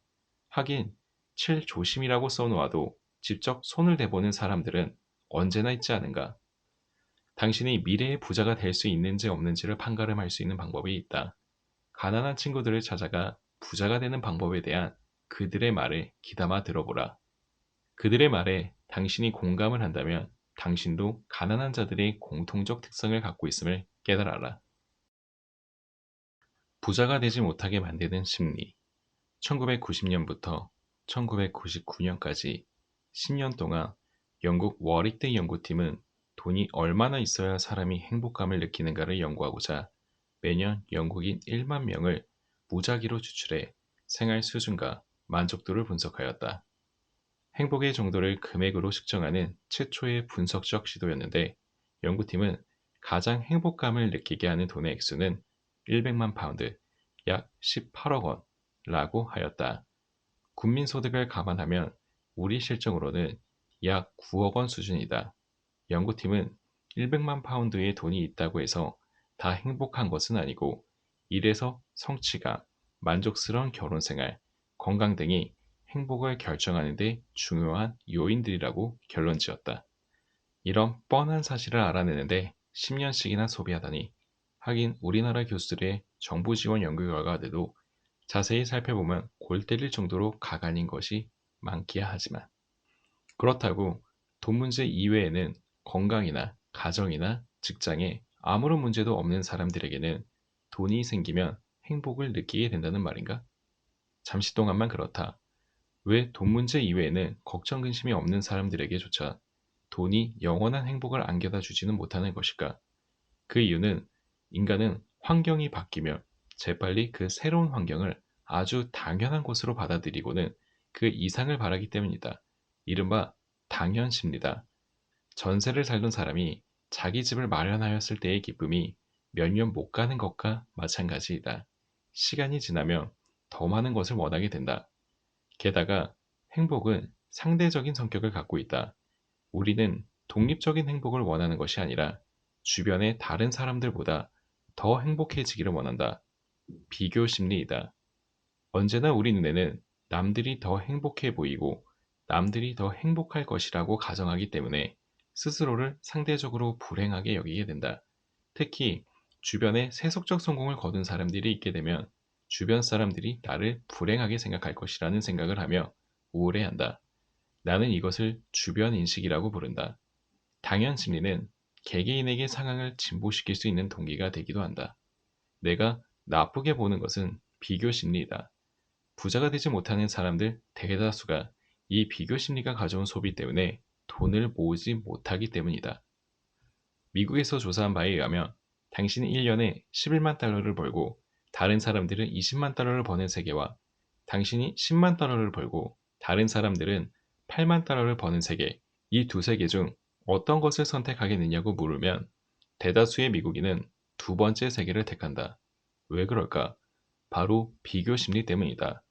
예를 들어 이웃집에서 차를 갖고 있으면 나도 차가 있어야 비슷한 행복을 누린다고 믿는다. 그래서 좀 무리를 하더라도 기어이 차를 사고야 만다.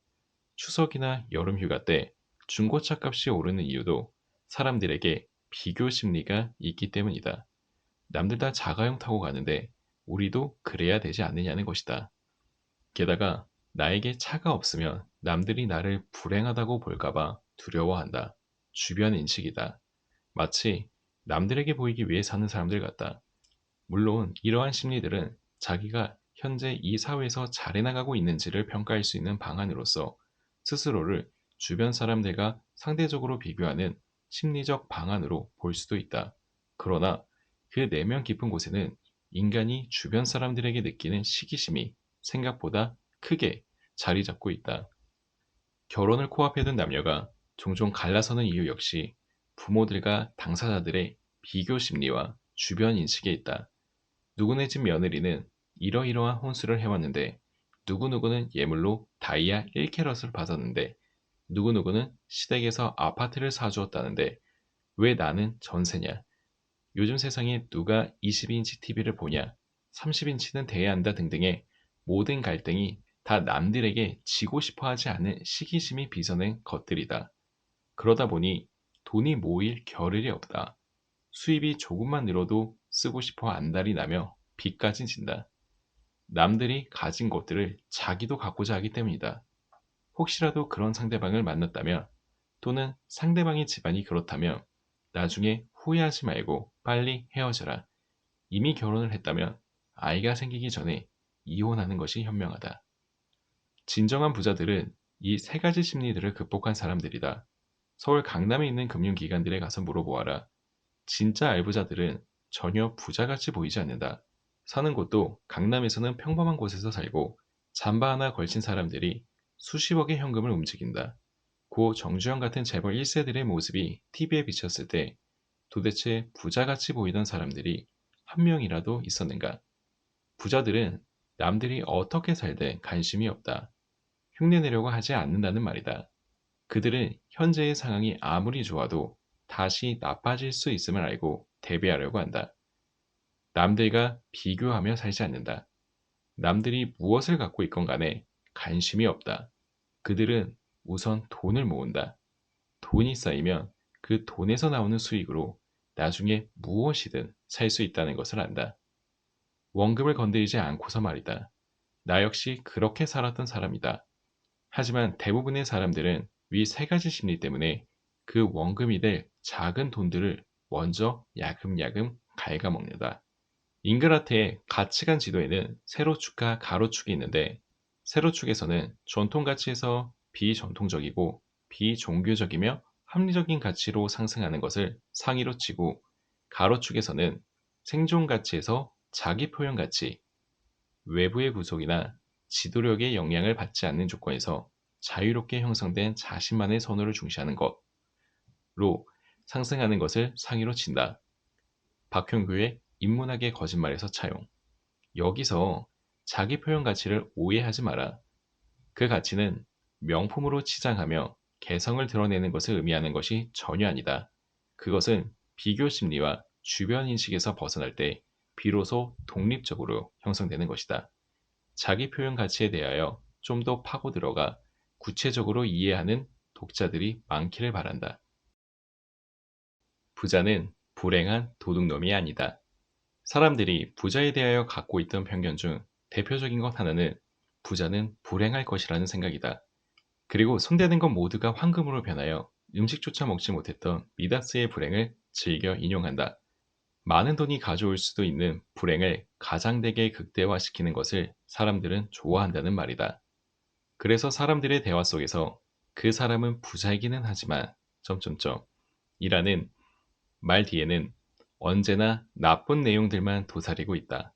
예컨대 부부간의 사이가 좋지 않대, 자식이 공부를 못한대, 애인이 따로 있대, 성격이 괴팍하대, 당뇨에 고혈압이래, 탈세를 하였대, 위화감을 조장하여 국민 단합을 저해하고 있어. 하지만 이런 것들은 부자가 아니어도 얼마든지 나타나는 것들이다. 그 사람은 부자인데다가 가족 모두 행복하게 잘 살고 있대. 라는 식의 표현은 여간에서는 나오지 않는다. 병원에서 중환자가 일반 택시에서 내리는 모습을 보면 사람들은 어쩌다 저렇게 되었지? 불쌍해라. 라고 생각하지만 최고급 승용차에서 운전기사의 부축을 받으며 내리는 중환자를 보면 돈이 있으면 뭐해? 건강이 최고야. 라고 생각한다. 돈이 있어 보이는 사람을 만나게 되면 아마도 속으로는 졸부구나 하면서 스스로를 위로하기 시작할 것이다. 언젠가 어느 유명인이 자기 승용차 안에서 여자를 강간한 혐의로 구속되었을 때 언론 매체들은 그가 자신의 승용차 안에서 그랬다고는 말하지 않았다. 거의 대부분의 방송, 신문, 라디오 매체들이 이구동성으로 자신의 벤츠 승용차 안에서 그랬다고 말하였다. 왜 벤츠라는 것을 친절히 알려주는 것일까? 부자들에 대한 시기와 함께 있는 놈들은 원래 이래라는 식의 편견이 기자들 마음속에 숨어 있기 때문은 아닐까? 언젠가 이런 글을 읽은 적이 있다.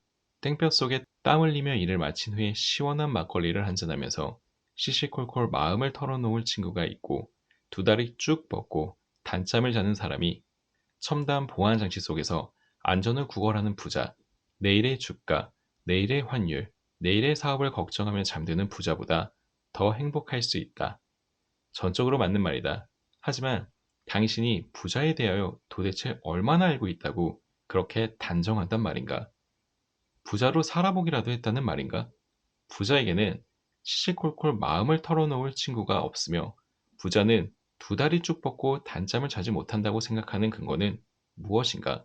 왜 부자가 안전을 구걸한다고 믿으며 왜 부자가 주가, 환율, 사업 걱정 때문에 잠들지 못할 것이라고 생각하는가?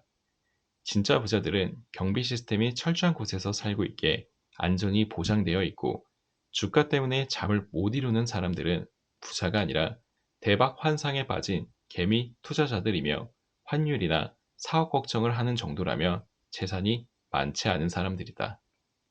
이런 글을 읽은 적도 있다. 돈으로 살 수 있는 것이 많아질수록 인간관계에서 특히 가족 간의 정은 더 메말라가고 모든 것을 돈으로 계산하여 가치를 비교하는 습관이 생겨 삶이 더 척박해진다. 왜 사람들은 부자의 가족들은 정이 메말라 있다고 생각할까? 왜 부자의 가족들이 다 같이 연주회장, 특석에 앉아 공연을 즐기는 모습이나 해외로 리조트 호텔에서 여유롭게 가족 휴가를 보내는 모습 따위는 없다고 생각하는 것일까? 연속극 드라마 작가나 소설가, 시인, 기자, 방송작가 등이 부자도 아닌데 왜 그들이 추측하여 그려내는 모습들을 부자 가족의 삶으로 믿는 것일까? 왜 부자의 인간관계는 척박하다고 믿는 것일까? 돈을 아기처럼 움켜쥐고 있으면서 만 원짜리 한 장에 바들바들 떠는 부자도 있고 있는 놈이 더하다는 말도 있고 99가마 가진 놈이 한 가마 더 채우려고 혈안이 되는 경우도 있지만 쌀독에서 인신난다는 말이 있듯이 넉넉하고 너그러운 부자들도 있음을 왜 인정하려 하지 않을까?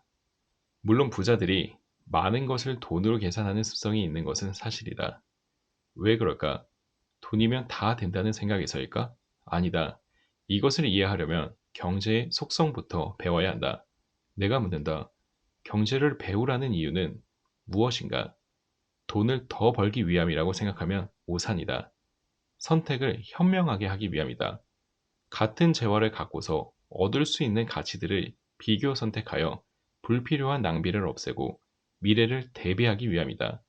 당연히 자신이 선택할 수 있는 것들에 대한 가치 비교가 있어야 한다.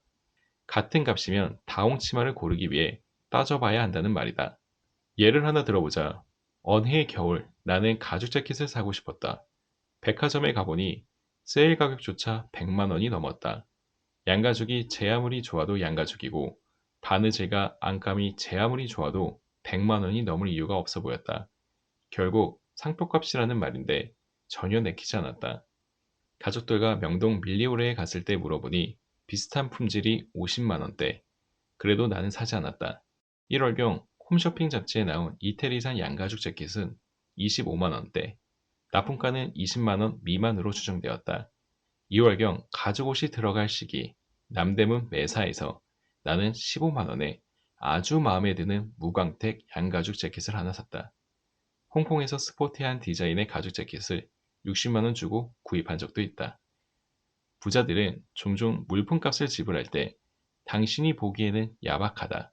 하지만 그들은 어떤 물품이나 서비스에 대하여 필요 이상으로 지불하는 것을 멀리하여 왔기에 부자가 된 것임을 기억하라.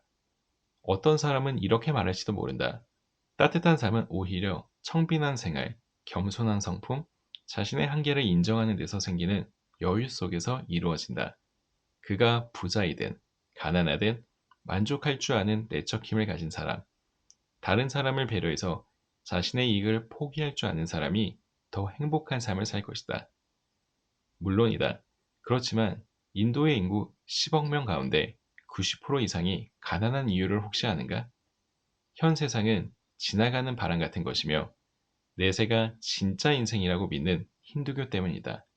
자신의 한계를 인정하는 것은 좋지만 적어도 노력은 해보고 나서 그런 한계를 인정하는 것이 좋지 않을까? 인생은 어차피 빈손으로 돌아간다는 철학에 빠져 있다면 무슨 발전이 있겠는가? 돈이 아주 많이 생기며 자동적으로 불행하여진다는 공식을 이제는 버려라. 돈을 심포도라고 미리 단정짓고 뒤돌아서는 여우가 되지도 말아라. 이것은 어떤 여자들이 아름다운 여자가 지나가면 저 여자는 행실이 좋지 못할 거야. 남자 관계가 복잡할 거야. 성질이 있을 거야. 화장빨이야. 라고 생각하는 것과 조금도 다를 바 없다. 부자를 흉본다고 해서 그 부자가 가난해지는 것도 아니다. 넉넉하지는 않지만 행복하게 살 수도 있듯이 돈이 많아도 행복하게 살 수 있다. 당신도 부자가 되면 가족들과 행복하게 잘 살겠다는 것이 목표이지 않은가? 부자들을 모두 다 부정한 방법으로 부자가 되었다고 매도하거나 모두가 다 도둑놈들이라고 몰아붙이지도 말라. 물론 이 사회에는 정치적 결탕이나 부정한 방법을 써서 부자가 된 사람들이 많다. 실제로 그런 사람들이 한두 명이 아니다. 그래서 남들보다 몇십 배 노력하여 세금 다 내고 떳떳하게 부자가 된 사람들이 보통 사람들 머릿속에는 존재하지 않는다. 왜 그럴까? 신문이나 방송에 나오는 부자들이 모두 다 어떤 부정한 사건과 연루되어 보도되는 부자들이기 때문이다. 땀 흘려 떳떳하게 돈을 번 부자들이 언론에 보도되지 않는다고 해서 그런 부자들은 없다고 믿는다면 언론에 보도되는 흉악범들은 모두 부자가 아니므로 부자가 아닌 사람들은 모두 흉악범들이라고 생각하는 것과 다를 바 없다. 부자들을 일자무식 장돌뱅이로 여기는 어리석음도 버려라. 2000년도 삼성전자 등기이사 20명에게 지급된 보수는 298억 원으로 1인당 평균 14억 9천만 원으로 나왔다. 사회이사 6명을 빼면 사내이사의 평균 보수는 20억 원 가량인 것으로 알려졌다. 이들은 대한민국의 대표적인 엘리트 부자계층이다. 일자무식이 전혀 아니며 당신보다 훨씬 더 엘리트라는 말이다. 물론 봉급을 많이 받는 이사들인 경우 그 봉급 중 일부가 회사의 비자금으로 다시 되돌려지는 경우도 때로는 있기는 하지만 말이다. 중요한 사실은 부자를 불행한 도둑놈이라고 믿는 사람들 대다수가 내심으로는 부자가 되고 싶어 한다는 점이다. 참부자들까지도 모두 다 도둑으로 생각하고 불행한 삶의 소유자라고 생각한다면 사람들은 왜 부자가 되려는 것인가? 사람들 머릿속에 부자는 불행한 도둑놈이라는 공식이 박혀 있는 한 부자가 되려고 하는 것은 곧 똑같이 불행한 도둑놈이 되겠다는 생각을 하는 것이나 마찬가지 아닐까? 이런 사원들이 문제 사원들이다 라는 책에 이런 말이 나온다. 이 책을 반드시 읽어라. 사원이 가장의 생각을 알면 가장이 될 자질이 있는 것이며 부장의 생각을 알면 부장이 될 수 있는 수준이고 사장의 생각을 알면 사장이 될 자격을 갖고 있는 것이다. 부유하다는 것이 죄는 아니다.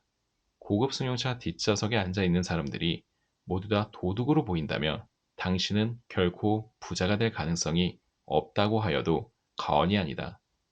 진정 부자가 되고 싶은가? 그렇다면 이제는 부자에 대해 억측하지 말라. 명심해라. 부자들에 대한 수많은 책들이 사실은 부자들이 쓴 고백서는 아니라는 사실을.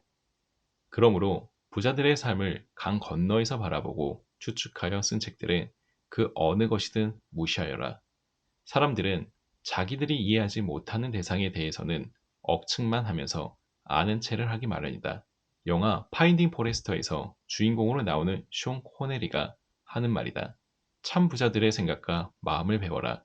부자는 돈독이 들어 부자가 된 사람들이 아니다. 무슨 일을 하건 간에 시간과 노력을 아낌없이 투자하여 다른 사람들과 차별화를 가져올 때 부자가 태어나는 것이다. 그들은 그 가정에서 환희를 느끼며 살아온 사람들이며 당신의 생각과는 달리 전혀 불행하지도 않고 도둑놈도 아니다. 부자는 검소하면 안 된다. 2000년 초에 100만 원짜리 주문 도시락이 시판되기 시작하자 모든 신문에서 그 사실을 보도하였다. TV에서도 앞다투어 보도한 내용을 보니 은재 케이스, 은수저, 10만 원짜리 전복죽, 캐비어 등으로 만들어진 도시락이었다. 뉴스 프로그램에서 인터뷰에 응한 시민들의 반응은 밥을 굶는 사람도 많은데 IMF를 벌써 잊었느냐는 것이었다. 기자들도 그렇게 합세하였다. 한 장에 7,000원 한다는 금방 명함이 나왔을 때 역시 언론과 시민들의 반응은 떫다는 분위기였다. 경제가 어려워지면 언제나 호화사치품에 대한 질타가 빠지지 않는다. 그리고 그 내용은 4천만 원대 밍크코트, 3,500만 원대 사슴털 코트, 1천만 원대 악어 가죽 핸드백, 프랑스제 300만 원대 라이터, 외제 자동차 등이 잘 팔린다는 천편일률적인 것이다. 그리고 아직도 부유층들이 정신을 못 차렸다. 한심하다. 그런 돈들이 세금이나 제대로 낸 돈인지 세무조사하여야 한다는 등등의 논조가 언제나 나타난다.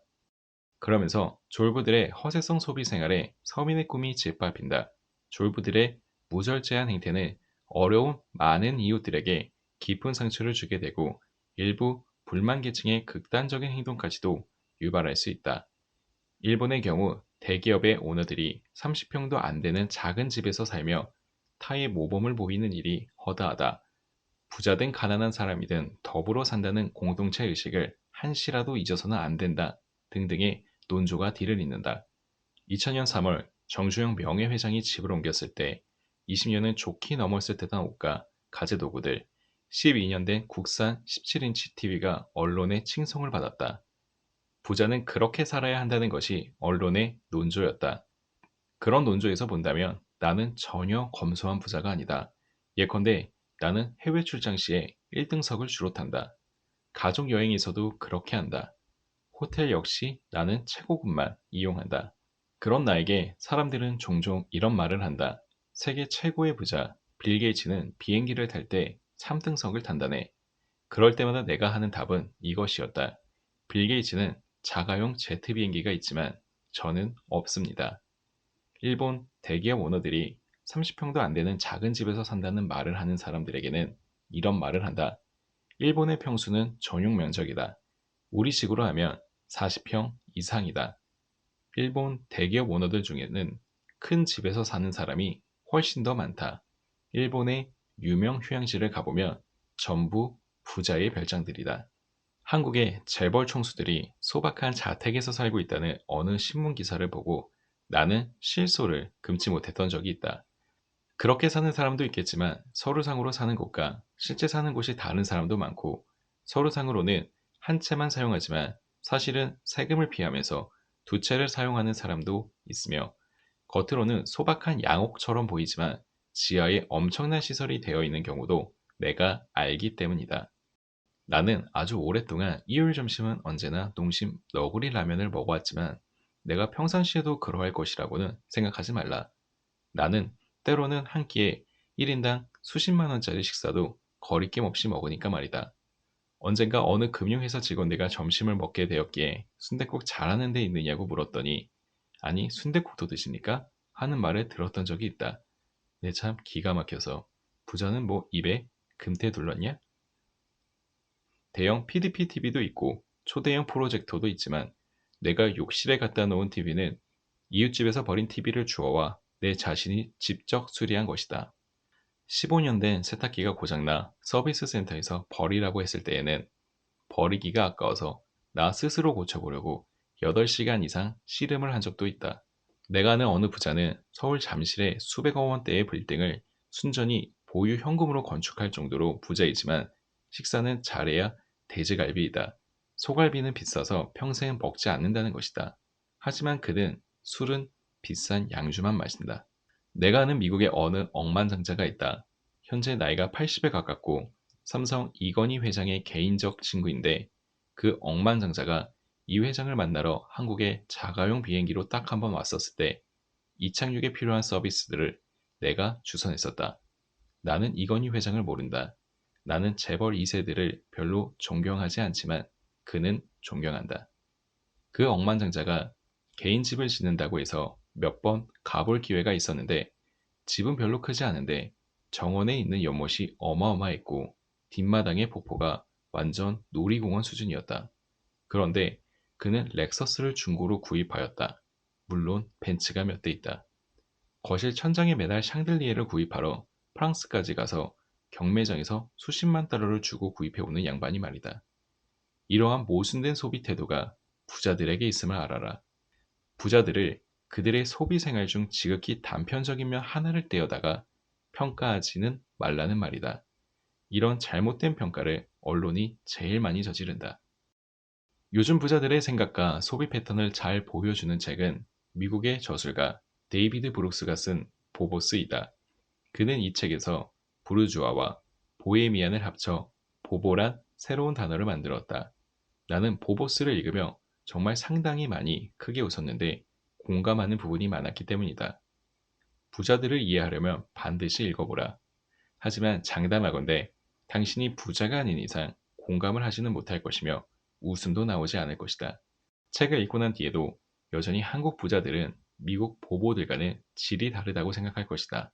대부분의 사람들은 한국의 부자들은 벤츠를 몰다가 티코가 끼어들며 건방지다고 티코 운전사를 마구 패는 족속으로 밖에는 생각하지 않는다. 그런 녀석들은 모두 졸부이거나 졸부 2세들이다. 나의 충고. 주변에 진짜 부자 한 명도 없으면서 부자들에 대하여 아는 척하기는 쯧쯧. 어쨌든 부자가 되고 싶은 사람들에게 질문 하나를 던지고 싶다. 부자들이 검소하게 살아야 하고 돈도 쓰지 말아야 한다며 당신은 굳이 왜 부자가 되려 하는가? 지금 이미 그렇게 살고 있는 중 아닌가? 우리가 잘 아는 동화가 있다. 어느 부자가 나무 밑에 금을 숨겨놓고 밤마다 찾아가 그 금을 보고 좋아하였으나 어느 날 도둑을 맞았다. 슬피 우는 부자에게 누군가가 이렇게 조언을 하였다. 쓰지 않고 보기만 할 것이라면 금이면 어떻고 돌이면 어떠냐. 돌을 파묻어 놓고 그것을 금이라고 생각하면 될 것 아니냐.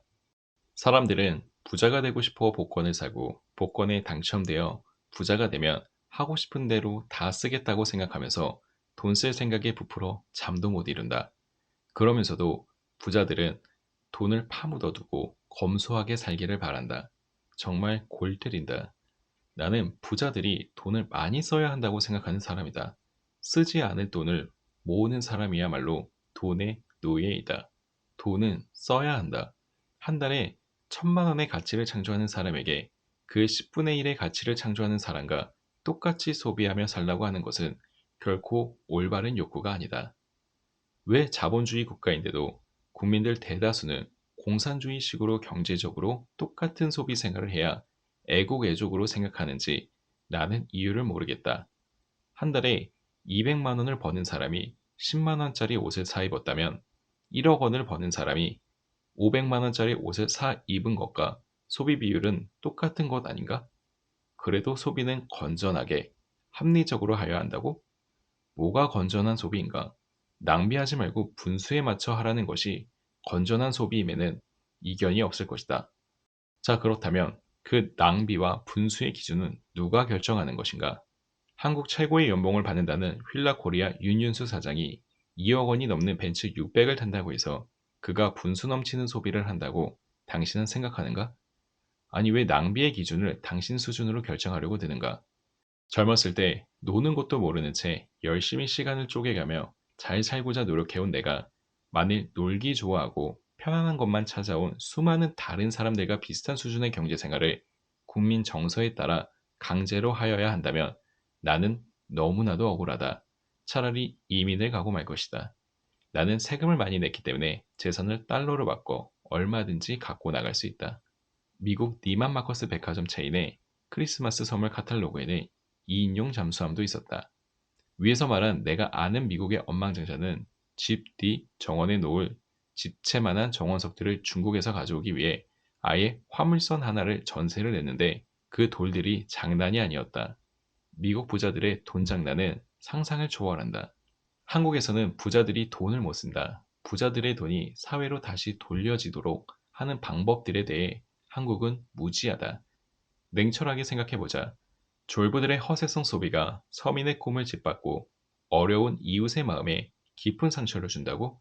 왜? 심리적으로 그렇게 느끼게 만들었으니까? 그렇다면 천재는 둔재의 마음에 상처를 주었으므로 처단해야 하고 미스 코리아는 다른 여자들의 마음을 우울하게 하였으므로 처단해야 한다는 말인가? 일본 나가사키에 있는 세계적인 휴양지 하우스 템보스는 2003년에 부도가 나기는 했지만 네덜란드의 마을 풍경을 그대로 재현하여 지방자치단체에서 만든 곳이다. 재정이 부족하자 그들은 인공운하 옆에 자가용 요트 정박시설로 갖춘 최고급 별장촌을 만들었고 부자들에게 팔아 재원을 마련하였다. 영종도에 신공항이 들어설 때 나는 혹시나 바닷가에 그런 고급 단지가 없는지 알아보았다. 그때 내가 공무원에게 들었던 말은 우리나라에서 그렇게 했다가는 맞아 죽어요 였다. 나는 내가 굶어서 길바닥에 쓰러졌을 때조차 부자들의 소비에 대해 불평한 적이 단 한 번도 없다. 경험적으로 말해서 부자들의 소비 생활에 대하여 왈가왈부 말이 많은 사람들 치고 나중에 부자가 되는 경우를 나는 단 한 번도 본 일이 없다. 위화감? 단언하건대 그런 위화감을 침튀기며 언급하는 사람 치고 자기 개발에 열심인 사람을 나는 보지 못했다. 우리나라 은행 개인 예금의 3분의 1은 예금자들의 0.3%에 해당되는 사람들이 갖고 있다. 이런 상황에서 부자들이 철저하게 근검절약하면 어떻게 될까? 그 돈들은 어디로 갈까? 아마도 많은 액수는 금융기관에 들어가 이자 소득을 증가시킬 것이고 그렇게 해서 증가된 돈은 증여세나 상속세를 제외하고는 모두 2세에게 전달될 것이다. 게다가 부자들은 세금이나 재테크에는 귀신들이므로 아마도 세금도 최대한 절세 혹은 탈세하는 방향에서 상속을 하게 될 것이다. 부자들의 돈이 사회로 환원되게 하려면 자선을 하라고만 할 것이 아니라 허세성 소비라 할지라도 돈을 쓰도록 분위기 조성이 되어야 한다. 그래야 돈이 돈다. 돈이 돌아야 고용이 창출되고 투자도 이루어진다. 1억짜리 밍크 코트도 팔려야 하고 40억짜리 아파트도 팔려야 한다. 그래야 부자들의 돈이 나누어지는 것 아닌가. 요즘 핫한 레스토랑의 경우 점심은 1인당 15에서 20만원, 저녁은 30만원 이상인 곳이 많다. 주류는 별도. 20년 전이었다면 아마 언론에서 엄청나게 비난하였을 텐데 잠잠한 것을 보면 부자들의 소비 생활에 대해 걸고 넘어지는 경향은 이제 많이 사라진 듯 싶다. 그런데 그런 곳들이 진짜 맛있느냐고? 부자가 되면 감탄을 잃어버린다고 이미 얘기했다. 부자가 되려면 좁은 문으로 가라. 부자가 되는 길은 경쟁이 치열한 곳에 있지 않다. 인터넷 관련 벤처 비즈니스가 인기라고? 조개구이점이 성황이라고? 호프집이 잘 된다고? 주식에서 대박이 터진다고? 의사나 판검사가 대우도 좋고 존경도 받는다고? 부자가 되고 싶다며 그런 것은 하지 마라.